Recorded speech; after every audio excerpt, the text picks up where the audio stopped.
I wrote about one of these moments in my second book, The In Between, a car accident that I witnessed, which solidified the reason to write the book.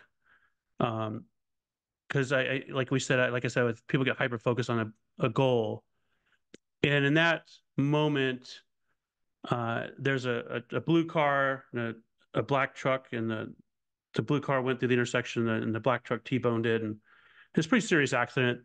And then we were behind the black truck, and we didn't. The black truck got pushed back and hit us, my girlfriend and I. But I was able to back up a little bit, so it didn't like hit us too hard.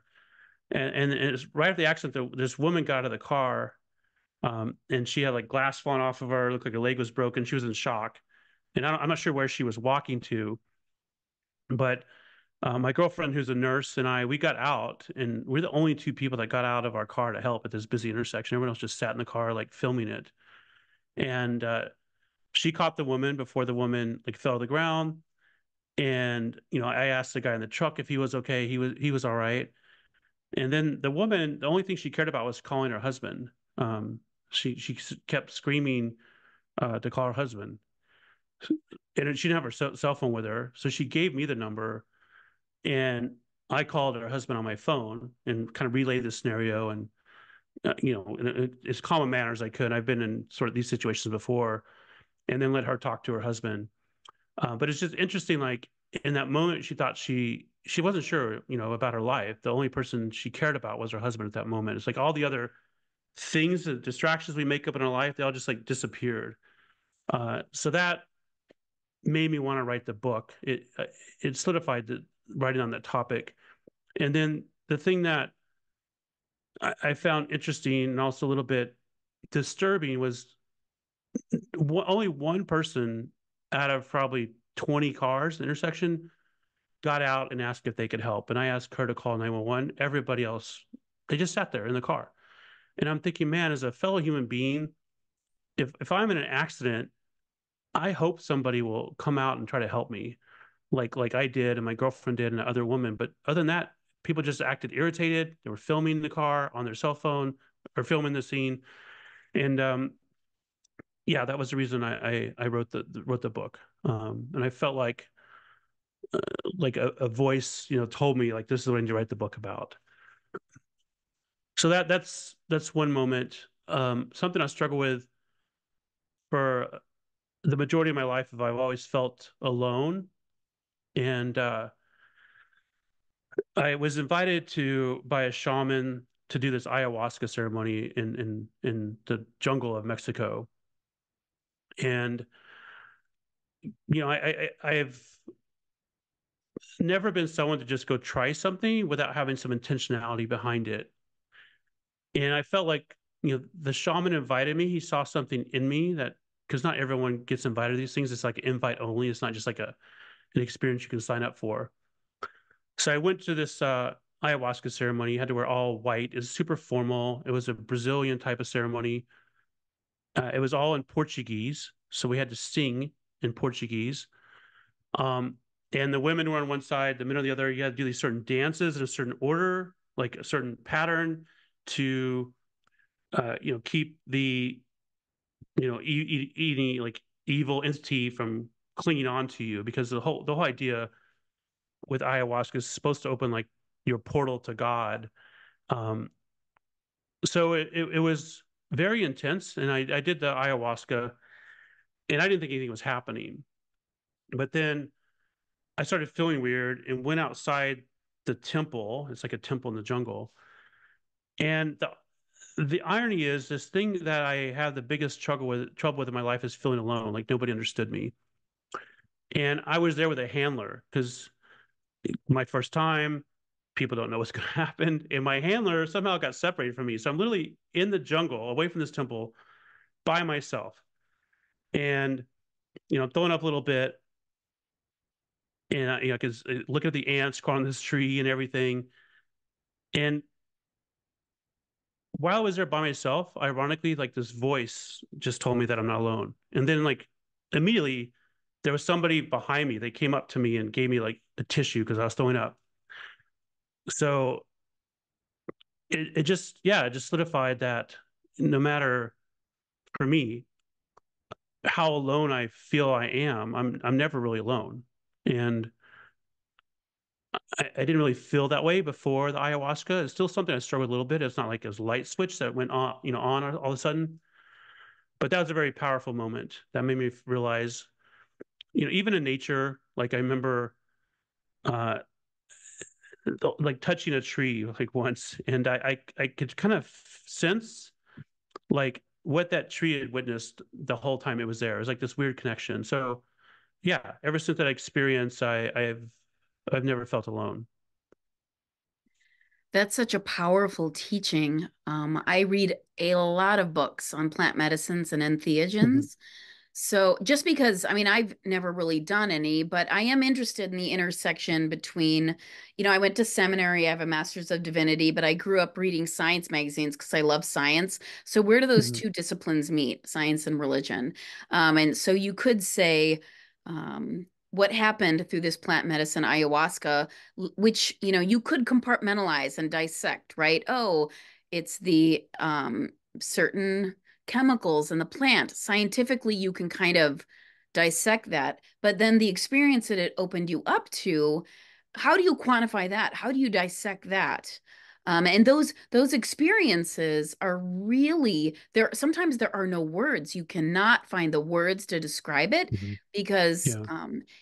everyone's experience is singular for themselves. What they see or what they experience, what comes to them, it's basically the medicine that they need comes to them to kind of help them to understand or purge. There's a lot of purging, as you said, you were throwing up, purge old stories that don't serve them, purge ideas that don't serve the person taking the sacrament. And it's actually really fascinating and really interesting. I've never taken ayahuasca, but I've certainly read a lot of stories about how people's lives Mhm. were changed.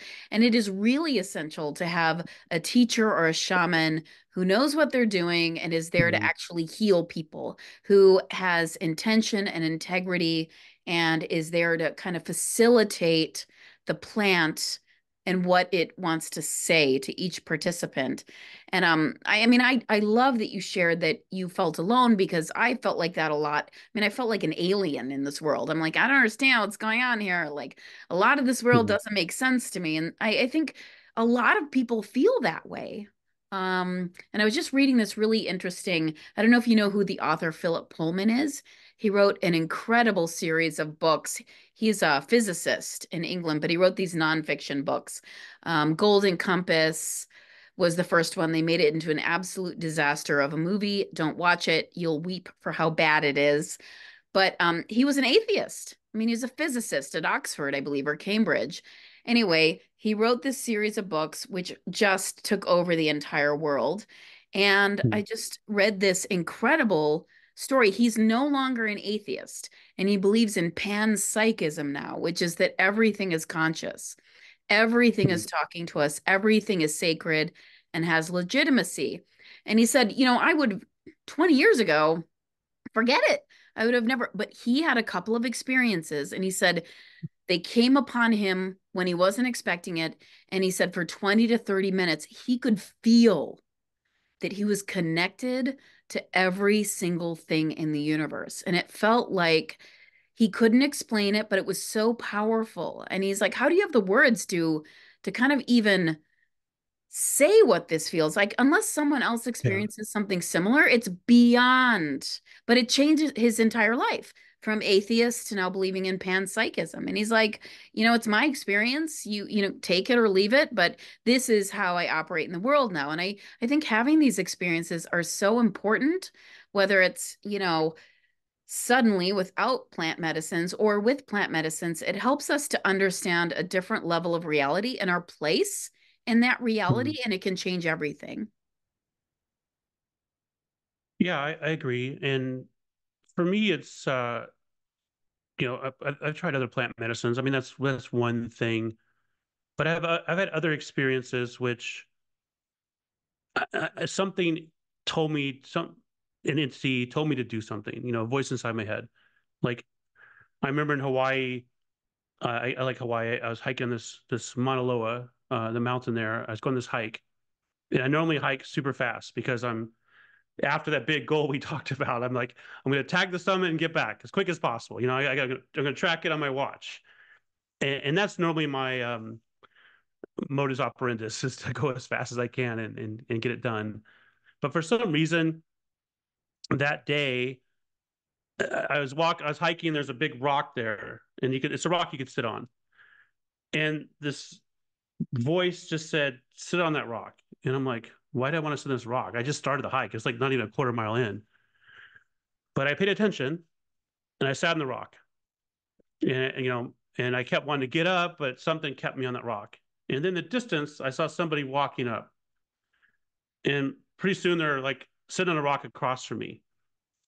And it's this woman, and we started talking. We started hiking together, and it was a very interesting experience because I've never experienced something like this. This woman was telling me these, I forgot the way she described it, and I'm hopefully not diminishing what she was saying, but that the angels inside of her, or the people speaking through her, were telling her things about me, that I had trouble with my heart, that I tend to open my heart too much to get taken advantage of, and then I have a tendency to close my heart and repeat the process, and and, and then that I have this blue aura color about me. And it's very, and she's just telling me these things, like what is being like channeled through her. And it was like, this is like so bizarre because I just met this person, we're hiking together, and our whole conversation was about this kind of stuff. And then at the top of the mountain, she did, I think it's an attunement, where you align your, I forgot exactly what it is. You may know, but it's supposed to like, you know, connect you to the higher power a lot better. So she did that. What's interesting is she said I had it done before, and I'm like, what do you mean? And she said, I can tell you had this done before. Because for me, I'm more scientific. I'm like, this is kind of woo woo, but I'm listening.